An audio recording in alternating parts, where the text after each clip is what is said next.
दोस्तों नमस्कार, मैं हूँ विजय कुमार पाल, एक लेखक। ये मेरी किताब है ब्लेंडर ऑफ ब्लेस्फेमी। इसको अस्तित्व पब्लिकेशन पर छापा गया है, रिसेंट बुक है। इसको ज़रूर पढ़िए, आपको पता लगेगा इस किताब में किस तरह इस्लाम के नाम पर लोगों का कत्ल किया जा रहा है, लोगों की इज़्ज़त लूटी जा रही है, औरतों की इज़्ज़त लूटी जा रही है। तो इस तरह की मेरी 10-11 किताबें और हैं, जिसमें discriminated Hindus by Vijay Kumar Pal प्रमुख है। ये शाश्वत पब्लिकेशन बिलासपुर पर है, और एक इंडिविडर्स एंड हिडन फैक्ट्स है, ये रुद्रा पब्लिकेशन बिलासपुर छत्तीसगढ़ पर है। और बहुत सारी किताब है, लेमेंट ऑफ सिंजार है, panorama of Indian democracy Indian contest है, विनमस फैंक्स ऑफ कोबरा है, जौहर इन इंडियन सब कॉन्टिनेंट है, पैरानोइया ऑफ कल्स है, लॉस्ट पैराडाइज कश्मीर है। इस तरह करीब 11 या 12 किताबें मैं लिख चुका हूँ और ये सफ़र जारी है। तो दोस्तों, आज हमारा टॉपिक का विषय है, क्या इस्लाम 1 करोड़ हाइड्रोजन बम से भी ख़तरनाक है? निश्चित तौर पर यह तो एक छोटी सी बात मैंने कह दी है। ये तो 1 करोड़ क्या, ये तो इतने हाइड्रोजन बम से ख़तरनाक है जिनकी हम कल्पना नहीं कर सकते। हर करोड़ हो, अरब हो, लाखों हथियार हों, हवाई जहाज़ हों, इन सब से ख़तरनाक इस्लाम है। इस्लाम की तुलना हाइड्रोजन बमों से और दुनिया के किसी भी हथियार से कम नहीं आंकी जा सकती, क्योंकि हाइड्रोजन बम और सारे हथियार इस्लाम की गुंडागर्दी के आगे फेल हैं, इस्लाम की गूनिज़म के आगे फेल हैं। दोस्तों, शाहजहानपुर में के दीक्षित जी जो पत्रकार हैं, माननीय पत्रकार ने पैगंबर के साहब में जो टिप्पणी की, उन्होंने शब्दों का चयन गलत किया। उन्होंने जो लिखा, शब्दों को जो गाली की भाषा में न लिखकर आप सीधा सीधा ये बोल देते कि पैगंबर साहब पीडोफाइल थे। पीडोफाइल मतलब जिनको छोटे बच्चों से सेक्स में आनंद आता है, ये एक मानसिक बीमारी है। पैगंबर साहब को बोल देते वो मेंटली रिटायर्ड आदमी थे, क्योंकि जब भी कोई आयत आती थी तो उनके गले में टन टन की घंटियाँ बजती थी और आयत आ जाती थी। पैगंबर साहब को बोल देते अगर के दीक्षित साहब कि वो व्यक्ति कई औरतों को भी कत्ल करा चुके थे, षड्यंत्रकारी थे, तो भी ये चल जाता। और डायरेक्ट गालियाँ देने से उसका इम्पैक्ट वैसे ही ख़त्म हुआ और के दीक्षित जी भी बदनाम हुए। तो दोस्तों, हम टॉपिक पर आते हैं। हाँ, जो इस्लाम है, इस्लाम की जो मादकता है, जो इस्लाम का नशा है, वो बड़ा ही ख़तरनाक नशा है। ये हेरोइन या स्मैक, जिसको ब्राउन शुगर के नाम से जानते हैं, वो भी हेरोइन भी शायद ब्राउन शुगर ही होगी, गांजा और जितने भी मादक द्रव्य हैं उससे ज़्यादा खतरनाक है। क्योंकि ये नशा अगर आपको एक बार चढ़ गया तो ये नशा फिर वायरस में तब्दील हो जाता है। आपका दिमाग इस्लाम के वायरस से अगर ग्रसित हो गया, फिर कोई वजह नहीं जो आपको कोई बचा सके, आपका ब्रेन वॉश हो जाएगा। हर मुसलमान जो कि इस्लाम के नशे से ग्रसित है, वो कहेगा मोहम्मद साहब के करैक्टर को बचाने के लिए कि अभी आप इस्लाम के बारे में नहीं जानते। इस्लाम के बारे में आपको बहुत समझना पड़ेगा। कौन नहीं जानता इस्लाम के बारे में कि इस्लाम की जो सिला है, जो आधार है, वो सिर्फ़ और सिर्फ नफ़रत की बुनियाद पर टिकी हुई है। जिसकी शुरुआत ही नफ़रत से होती है, जिसकी शुरुआत ही कत्लो गारत से होती है, वही तो इस्लाम है। हाइड्रोजन बम 1-2 बार बम मारेगा, 2 बार 10 बार मारेगा, उसका 20, 25, 30 साल असर रहेगा। लेकिन इस्लाम का नशा एक ऐसा नशा है जिसका नशा पूरी ज़िंदगी रहता है, और ये मस्तिष्क को विकृत करता है, मानसिकता को दूषित करता है। यही वजह है कि जितने भी मदरसे हैं वो सारे के सारे मदरसे वो आतंकवाद का केंद्र हैं। वो हाइड्रोजन बम से भी खतरनाक मुसलमान बनाने की फैक्ट्रियां हैं। ये ऐसी फैक्ट्रियां हैं जिसमें जो व्यक्ति निकलता है, सीधा साधा मुसलमान जाकर निकलता है, वहाँ से आतंकवादी ही बनता है। अब ये बताइए, परमाणु बम चलाने वाला आतंकवादी होगा? कोई भी अगर परमाणु बम चलाता है, जापान पर चलाया, तो ये आतंकवाद का कार्य था। जब हम अमेरिका को कोस देते हैं कि ये अमेरिका ने परमाणु बम चलाकर जापान पर बहुत भारी गलती की, ये मानवता के खिलाफ था। क्या हमारी ये मॉरल वैल्यू नहीं है कि हम उस मोहम्मद के कैरेक्टर को भी सबके सामने लाएं कि किस तरह मोहम्मद की विचारधारा से हजारों करोड़ों लाखों गैर मुस्लिम स्त्रियों के साथ बलात्कार हुए, उनको जबरन वेश्यावृत्ति में धकेला गया, क्योंकि इस्लाम की वजह से ही ये वेश्यावृत्ति चालू हुई। लोग कहते हैं 1400 साल पुराना बात थी, तो 1400 साल पुरानी अगर ये बात थी तो फिर वहाँ लौंडियाँ सेक्स स्लेव बांधी रखना, इसको मोहम्मद ने ख़त्म क्यों नहीं किया? इससे साफ प्रतीत होता है कि अगर ये 1400 साल पहले आइडियोलॉजी थी तो फिर इस तरह का इस्लाम आज क्यों माना जा रहा है? क्योंकि इस्लाम में कोई गुंजाइश नहीं है बचने की। आपको इस्लाम ऐसे के ऐसे ही ढोना है जैसे कि इस्लाम आपको दिखाई देता है। तो आप समझ सकते हो कि इस्लाम की जब इस्लाम व्यक्ति की मानसिकता को दूषित कर देता है, उसके दिमाग में घुस जाता है तो एक कब्जा जमा लेता है और फिर उसमें वही नफ़रत की आग भर देता है गैर मुसलमानों के खिलाफ, जो मोहम्मद ने अपने दिमाग में अपने यहूदी साथियों के खिलाफ भरी थी।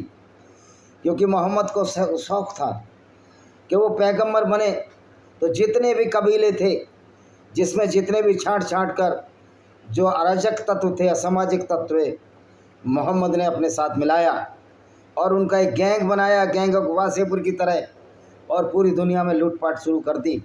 तो के दीक्षित जी, आप ये कह सकते थे कि मोहम्मद काफिले लूटा करते थे, तो शायद आप पर कोई आरोप सिद्ध नहीं होता कि आपने उनकी बेइज्जती की है। वैसे कि पैगंबर साहब की इज़्ज़त क्या है, किसी ऐसे व्यक्ति की इज्जत क्यों लोग करते हैं, ये मेरी समझ से बाहर है। जो व्यक्ति पीडोफाइल था, जो व्यक्ति औरतों को भी कत्ल करवा देता था, मैंने अपने वीडियो डाले हुए हैं किस तरह मोहम्मद ने एक सायरा असवा बिन्त मरवान को अंधे आदमी से कत्ल करवा दिया, उसी के आदमी से। क्योंकि इस्लाम का कीड़ा एक ऐसा कीड़ा है, अगर आपके दिमाग में घुस जाए तो आपके माता पिता, आपको जन्म देने वाले भी आपको दुश्मन नज़र आने लगते हैं। इसका उदाहरण है कि जब मोहम्मद साहब से ही पूछा गया एक व्यक्ति द्वारा कि हे पैगंबर साहब, ये हदीसों में है इनकी कि मेरे पिता इस्लाम कबूल नहीं किए थे, तो क्या वो जहन्नुम में जाएंगे, जन्नत में जाएंगे? मोहम्मद साहब ने बड़ी बेशर्मी से जवाब दिया, ये इनकी हदीस है, लिखा हुआ है। अगर कोई चैलेंज करेगा तो अगला वीडियो मैं इसी हदीस पर बना दूंगा, मुझे भी एक वीडियो बनाने का मौका मिल जाएगा और मुझे बनाया सब्जेक्ट मिल जाएगा, मुझे सोचना नहीं पड़ेगा कि कल वीडियो क्या डालना है। तो उन्होंने कहा हाँ, ये पैगंबर साहब ने कहा कि हाँ, चूँकि मेरे माता पिता भी मुसलमान नहीं बने थे तो वो भी नरक की जहन्नुम की आग में जलेंगे। तो ये है इस्लाम का स्वरूप, जो अगर आप गैर मुस्लिम हो, भले ही आपके माँ बाप हो और तुम्हारे लड़के ने इस्लाम कबूल कर लिया, तो वह आपको भी उसी तरह की नज़र से देखा गया जैसे कि मोहम्मद साहब गैर मुस्लिमों को नफ़रत की नज़र से देखते थे। तो बताइए, परमाणु बम बनाने वाला इंसान है लेकिन उसको चलाने वाला भी इंसान ही होता है। अब तुम्हारे दिमाग में ये गंदगी घुस जाए कि पूरी दुनिया को कत्ल करना है और उसमें इस्लाम फैलाना है, तो फिर हर मुसलमान तो आतंकवादी हुआ। तो फिर ये कहने में हमको क्या शर्म है, क्यों डर है कि मोहम्मद साहब ने जो विचारधारा चलाई वो इंसान को आतंकवाद बनाती है, एक अच्छे भले इंसान को भैंसी और दरिंदा बनाती है। तो जब इंसान उनकी विचारधारा पर चलकर भैंसी और दरिंदा बनता है, तो फिर पैगंबर मोहम्मद साहब क्या आतंकवाद के जनक नहीं थे? क्या आतंकवाद के आका नहीं हैं? इस बात को हम क्यों भूल जाते हैं? क्योंकि मुसलमान प्राय करते हैं कि हमें मोहम्मद की सुन्नत पर चलना है, हमें मोहम्मद की शिक्षा पर चलना है। अब भाइयों दोस्तों, मोहम्मद की शिक्षा क्या है? मोहम्मद की शिक्षा है कि गैर मुस्लिमों को जहाँ पाओ कत्ल करो। चैप्टर 9 की 5 आयत यही कहती है। 5 की 33 ये कहती है गैर मुस्लिमों के विपरीत दिशाओं में हाथ पैर काट दो और उनको देश निकाला दे दो या कत्ल कर दो। तो दोस्तों, भारत का दारुल उलूम देवबंद भी एक बहुत बड़ा इस्लामिक केंद्र है, और इस्लामिक केंद्र का बिना सोचे समझे आपको ये एनालिसिस कर लेना है। ये हम आपको विश्वास दिलाते हैं, जो हम बोल रहे हैं वो गलत नहीं बोल रहे। अगर गलत बोल रहे होते तो आप जाइए सुप्रीम कोर्ट में मुकदमा करिए मदनी साहब। तो इस्लाम का जो केंद्र है दारुल उलूम सबसे बड़ा आतंकवाद का केंद्र है। ये हाइड्रोजन बम और परमाणु बमों की फैक्ट्री है, जहाँ से निश्चित तौर पर एक सीधा साधा मुस्लिम का बच्चा जाएगा और वहाँ पर वो आतंकवादी बनकर ही निकलेगा। मैं तो मुसलमान को कहता हूँ, भाइयों को, आप दारुल उलूम ना भेजो, पहले आप अपनी कुरान पढ़ लो और फिर आपको खुद हैरत होगी और शर्म होगी कि हम ऐसे को अपना पैगंबर मान रहे थे जो सिर्फ एक सर्टिफाइड आतंकवादी था, गैर मुस्लिमों को कत्ल करता था। हाँ, आतंकवाद की परिभाषा क्या है? देखिए, आतंकवाद पर मैंने किताब लिखी है, उसका मैं अनुवाद करके बता देता हूँ। ये ब्लैक डॉट्स ऑफ टेररिज्म, इसका मैं हिंदी और इंग्लिश और इसका अनुवाद भी मैं आपको कर दूंगा, क्योंकि किताब मेरे द्वारा लिखी गई है और मैं हिंदी भाषी हूँ, इंग्लिश में लिखता हूँ, एक अलग बात है। ये है black dots of terrorism. Terrorism is a such type violence. Terrorism एक ऐसी हिंसा है जिसमें कि किसी भी जाति की समूल नृशंस हत्याएँ की जाती हैं रिलीजन या कल्ट के नाम पर।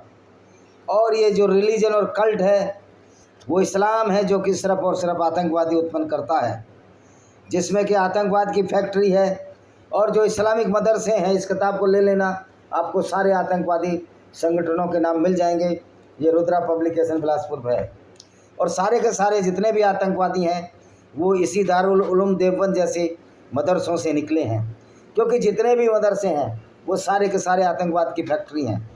तो हमारा तो मुस्लिम भाइयों को ये अनुरोध है कि आप अपने बच्चों को इन मदरसों में ना भेजें, क्योंकि जितने भी बच्चे मदरसों में गए वो आतंकवादी बने, और बनेंगे भी क्यों नहीं, क्योंकि इस्लाम तो एक खुद में सर्टिफाइड आतंकवाद है।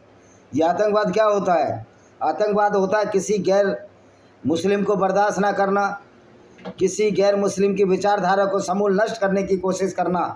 और इतिहास गवाह है कि किस तरह इस्लाम ने सारी सभ्यताओं को नष्ट करने की कोशिश की।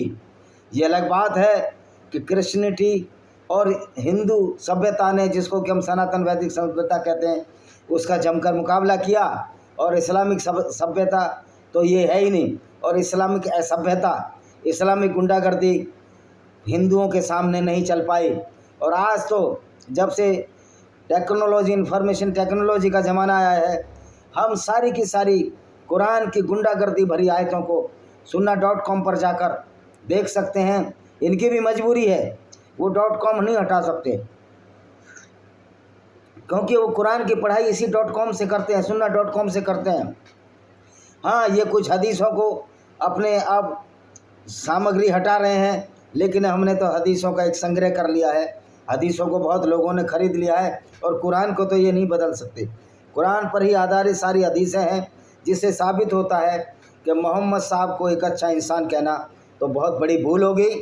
और जो लोग ये कहना चाहते हैं कि हम इज़राइल के साथ नहीं हैं, फ़िलिस्तीन के साथ हैं, अभी भारत ने भी फ़िलिस्तीन का साथ दिया है, उसको इनडायरेक्टली सपोर्ट किया है, तो ऐसे मूर्ख राजनेताओं को मैं कहना चाहता हूँ, चाहे वो किसी पार्टी को हों, किसी भी पद पर हों, ये फ़िलिस्तीन तो कभी भी, ये हमेशा से यहूदियों की भूमि थी। जब मोसेस, जैसा कि इनकी मैथोलॉजिकल पार्ट है, ऐसा ही मानते हैं कि जब मोसेस को निकाल दिया गया मिस्र से, तो वो इसी इस्राइल की जन्मभूमि पर आए, जिसको कि कनान एरिया कहते हैं। 5000 साल से यहूदी भटकते रहे, कभी मुसलमानों की वजह से, कभी किसी अन्य कारणों से। तो ये जो इज़राइल के साथ खड़े हैं, जो फ़िलिस्तीनियों को सपोर्ट कर रहे हैं, वो भी बहुत बड़े आतंकवादी हैं। अगर फ़िलिस्तीनियों को सपोर्ट भारत भी कर रहा है, तो भारत का जो निश्चित तौर पर जो लीडरशिप है वो तो आतंकवाद को प्रमोट कर रही है। और ये पद तो आएंगे और जाएंगे, लेकिन आपका ये जो क्रूर चेहरा है, जो फ़िलिस्तीनियों के साथ खड़ा दिखता है, वो कभी भी आपको माफ़ नहीं करेगी दुनिया। और मैं ना ये नहीं कह रहा कि नेपाल जैसी क्रांति हो, हम हिंसा बिल्कुल नहीं चाहते, लेकिन हम उन हिंसाग्रस्त विचारधारा को, उन हिंसाग्रस्त लोगों को जिनका दिमाग इस्लाम की हिंसा की बातें सुनकर या कुरान की आतंकवादी वर्सेस को पढ़कर हिंसाग्रस्त हो रहा है, और जो लोगों को मारने की कोशिश करते हैं, उनके खिलाफ सख्त कार्रवाई हो। ज़रूरी नहीं कि सख्त कार्रवाई आर्मी करे, पुलिस करे या गवर्नमेंट के इदारे करें। इदारे मीन्स इस्टेब्लिश उसके विभाग करें, ये काम तो हम सब गैर मुस्लिमों को भी करना होगा, इसलिए हमने काफिर इंटरनेशनल ऑर्गेनाइजेशन बनाया है। आप सब लोग इसके मेंबर बनिए। इसके मेंबर बनने की कोई न फीस है न कोई संस्था है, ये आपके मन में बनना है और ये प्रण करना है कि हम अब इस्लाम की गुंडागर्दी को चलने नहीं देंगे और जितने भी मदरसे हैं पूरी दुनिया में इनको हम बंद कर मानेंगे। और जब तक ये मदरसा दारुल उलूम देवबंद का बंद नहीं हो जाता, इसके खिलाफ हम संघर्ष करते रहेंगे, क्योंकि ये तो सरकार का काम है, आदरणीय योगी जी का काम है कि वहाँ मदरसों में सीसीटीवी कैमरे लगाएं। दारुल बंद में या जितने भी मदरसे हैं, नदवा में भी एक मदरसा चलता है, नदवा है नदवी, जो कि उत्तर प्रदेश में है। ये सारे मदरसे आतंकवाद का केंद्र है और मदरसे जितने भी मदरसे हैं ये परमाणु बम और हाइड्रोजन बमों से भी खतरनाक आतंकवादियों की फैक्ट्री हैं। तो ये देखिए कि किस तरह ये जो कहते हैं कि हम इजराइल गलत कर रहा है, तो क्या इजराइल के बच्चे नहीं थे? इजराइल की बच्चे औरतें नहीं थी? एक औरत के प्राइवेट पार्ट से खून निकल रहा है, आपने भी वो देखा होगा।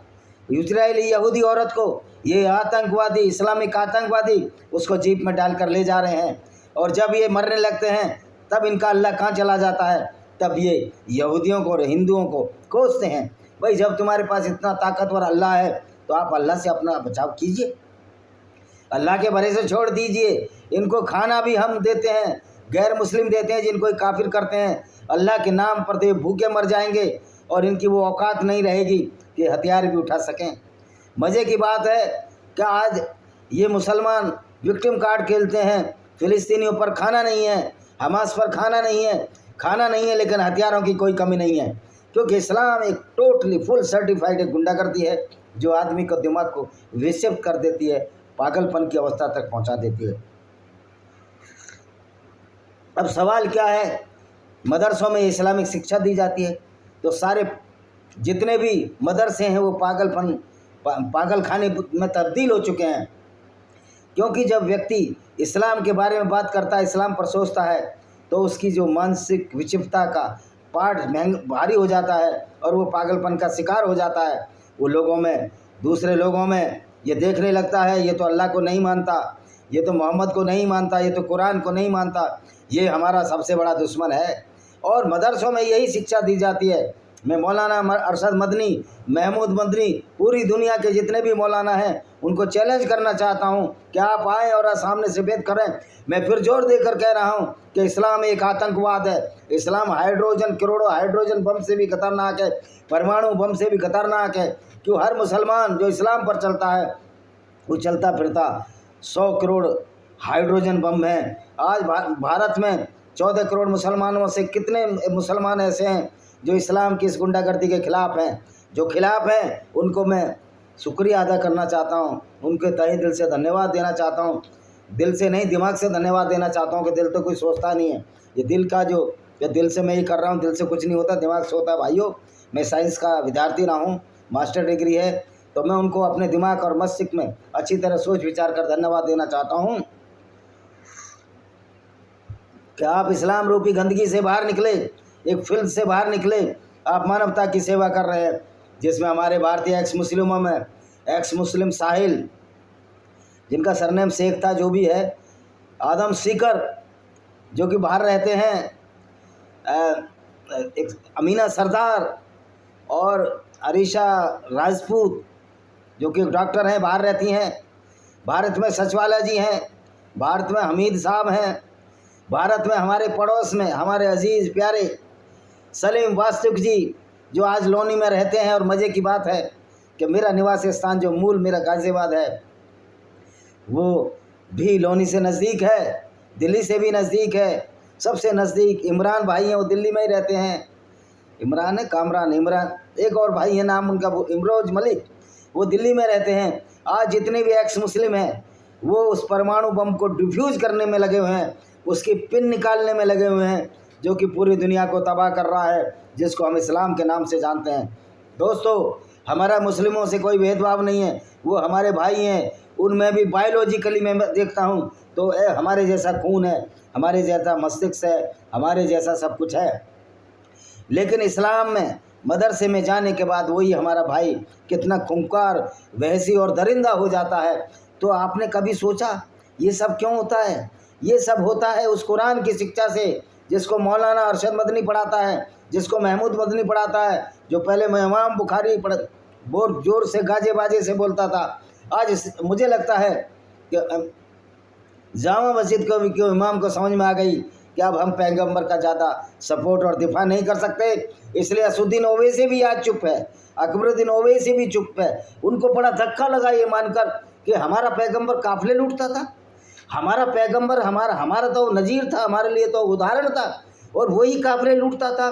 तो लोग क्या सोचेंगे कि हम ऐसे आदमी को फॉलो कर रहे थे जो काफिले लूटे, जिसने रेहाना जुहैरी के साथ मुवासरत की, और जिसने सफ़िया जैसी 17-18 साल की लड़की को कत्ल, उसके पिता और पति को कत्ल कर ये 3 रात खैबर दर्रे में रंग रैलियाँ मनाता रहा। ये इनके लिए विषय है शर्म का। अगर फिर भी इनको शर्म नहीं आती तो फिर बेशर्मी की तो कोई सीमा नहीं होती। आप कितने भी बेशरम बन जाइए, आप किसी को भी गाली दीजिए, लेकिन आप अपना ही मस्तिष्क विकृत कर रहे हैं। और मस्तिष्क विकृत इसलिए होता है कि आप उस झूठे फलसफे पर विश्वास कर रहे हैं जिसको कि हम इस्लाम के नाम से जानते हैं। उस झूठे नबी पैगंबर साहब की बातों पर विश्वास कर रहे हैं जो आपको बेवकूफ़ बनाकर चले गए कि चांद के हमने 2 टुकड़े कर दिए, एक 5.5 फुट 6 फुट या 7 मैक्सिमम 8 फुट 11 इंच का, 11.5 इंच के रॉबर्ट पर्टिंग वाल्सो अमेरिका में हुए, वो भी आदमी भी 9 फुट का आदमी भी चांद के 2 टुकड़े कैसे कर सकता है? फिर मोहम्मद तो का कद तो बहुत छोटा कद था, 5.25 फुट के मोटे थे, ये प्रूव हो चुका है। तो दोस्तों, हमें कहने में कोई शक नहीं होना चाहिए, ना ये कोई आतंकवादी बात है, ना कोई हेट स्प्रेडिंग है। अगर हेट स्प्रेडिंग है, अगर कोई हिंसा फैला रहा है, नफ़रत फैला रहा है, तो वो इस्लाम है। मैं यूट्यूब से कहना चाहता हूँ कि आप इस्लामिक चैनलों को क्यों चला रहे हैं? आप भी इनडायरेक्ट रूप में इस्लामिक हिंसा को बढ़ावा दे रहे हैं, और इसके खिलाफ आप प्रत्यक्ष जिम्मेदार होंगे। अगर कहीं नेपाल जैसी क्रांति आई तो सबसे पहले यूट्यूब के दफ्तरों को तोड़ा और फोड़ा जाएगा, क्योंकि यूट्यूब ने बहुत सारे एक्स मुस्लिमों के चैनलों पर स्ट्राइक मारी है। क्या आप नहीं चाहते कि हम सच्चाई दुनिया के सामने लाएं, पूरी दुनिया के गैर मुस्लिमों की हत्या रोकें, पूरी दुनिया के गैर मुस्लिमों को सावधान करें, पूरी दुनिया के मुसलमानों को बताएं कि ये मदरसे आपको बर्बाद कर रहे हैं, मदरसे आपकी शख्सियत को ख़राब कर रहे हैं। मदरसे में पढ़ने वाले व्यक्ति को आज नफ़रत की निगाह से देखा जाता है, उसको संशय की निगाह से देखा जा सकता है, क्योंकि हर मुसलमान जो इस्लाम पर विश्वास करता है और वैसा करना भी चाहता है। ये अगर अलग बात है कि भारत में पुलिस प्रशासन के डर से कुछ नहीं कर रहे, लेकिन इस्लाम तो इसी काम के लिए उकसाता है। उस मोहम्मद ने ये नहीं सोचा कि जब बहुत सदियां बीत जाएंगी और ये जो आइडियोलॉजी है जिसमें दूसरों को मारना और कत्ल करने की बात कही है, ये आतंकवादी हो जाएगा और ये दंड इनको दंड मिलेगा। तो इस्लाम तो आदमी को, मुसलमान को, एक अच्छे भले आदमी को एक क्रिमिनल बनाता है, एक अपराधी बना देता है। तो हम कह सकते हैं दावे से कि कुरान एक अपराध शास्त्र की किताब है। मैं सोनम वांगचुक जी से भी कहना चाहता हूँ, जो आपने सर्वधर्म सम्मेलन सर्वधर्म पूजा जो कराई, जहाँ आप लद्दाख में भूख हड़ताल पर बैठे हुए हैं, इस्लाम कोई एक विचारधारा नहीं है, कोई ये धर्म नहीं है। धर्म होता है जो धारण करने योग्य हो, जो रेलिवेंट हो। इस्लाम में कोई रेलिवेंस ही नहीं है, तो आपने किस आधार पर इस्लाम को धर्म माना? ये आपको भी सोचना पड़ेगा।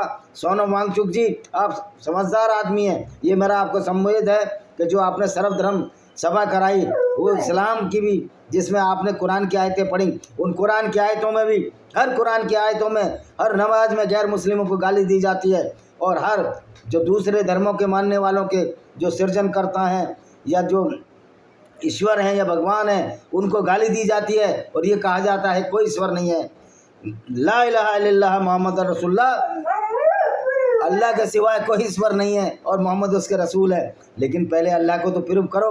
तो इस तरह जो ये शर्मदराव प्रार्थनाएं कराते हैं, ये भी मूर्खता का प्रतीक है। और जो इस्लाम वाले मौलानाओं को बैठाते हैं भारत में कि इस्लाम कोई धर्म ही नहीं है, तो इस्लाम के लोगों को बैठाना और सर्वधर्म सभा कराना एक मूर्खता का प्रतीक है, और ये गैर मुस्लिमों के खिलाफ षड्यंत्र है। इसी के साथ मैं पुनः आपको कहना चाहता हूँ, अरशद मदनी से बड़ा कोई आतंकवादी इस देश में नहीं है, क्योंकि वो आतंकवाद की फैक्ट्री है जिसको हम दारुल उलूम देवबंद कहते हैं। उसमें इसलिए उसी इस्लाम की पढ़ाई जाती है जिससे पढ़ कर लोग आतंकवादी हो रहे हैं। ये तो पीयू की रिपोर्ट है कि इस्लाम एक सर्टिफाइड आतंकवाद है, इसमें कहीं भी रेलिवेंसी नहीं है। इसी के साथ मैं अपना वीडियो को समाप्त करता हूँ। आशा है कि वीडियो आपको पसंद आएगा। चैनल को शेयर करें, चैनल को सब्सक्राइब करें, बेल आइकन दबाएं जिससे कि आने वाले नोटिफिकेशन आ सकें और हमारे नन्नू महाराज की भी जय हो सके। जय नन्नू महाराज।